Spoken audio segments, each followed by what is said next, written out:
अगर दिल्ली से आएंगे रोज छान छान बघार बघार खाए के चाहिए। हाँ कई कई के धरी हम ऊपर से गठिया के लौक जाइए, ए दीदी ससैया दाई दा, तेलवा दाई दा, हे अलुआ दाई दा, तब कह के जाइए ना जानती खेतवा में कितना मेहनत लागत है के। राहु दीदी का करत हूँ? का करत है बहनी, देखा था ये सज्जे सरसई भवाटा अरे बहनी ये तो ना सरसौटा भा रहा, कह दो तो हम ही तो ले सरसौटा पे। अरे चुप रह तू बहनी, इतना गैस सिलेंडर महंग भा बाटे। अरे पीट कूच के रख देबे ना तो का बोल जैसे बनाई खाना जानू किए इतना महंग भराई।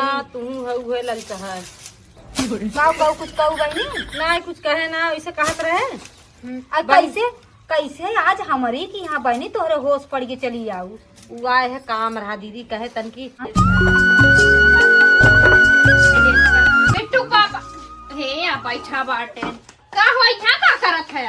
अरे अच्छा भैया बच्चे खिलावत है। हाँ भैया खिलावत है। हाँ देखा हमरे पेटवा खरवाया जी ना, टाइम टाइम से दूध पिया दिया ना। हाँ टाइम टाइम से दूध पियाई देम ना। हाँ और हम जाते हैं आज इससे सर से ना जल्दी छुट्टी मांग के चली आई, ज्यादा टाइम ना लगाई। हाँ ठीक बा, चलक बाटे बाजारे कुछ सामान लेवे ना। हाँ ऑफिस के काम जल्दी जल्दी निपटा ले, हम जल्दी से आई जा जाना। हाँ, ठीक, और ठीक। हमरे बेटा देखा रवाया जी और पेम्पस रखे बाटी, ज्यादा लेटरिन करी पेम्पस पहना दिया ना। हाँ ठीक बा। हाँ और नहाए बाई दिया अपनो नहाई ना आया निक। हाँ नहाई ले तू जा। हाँ तनी सफाई सरा हे दो बुढ़िया छिनार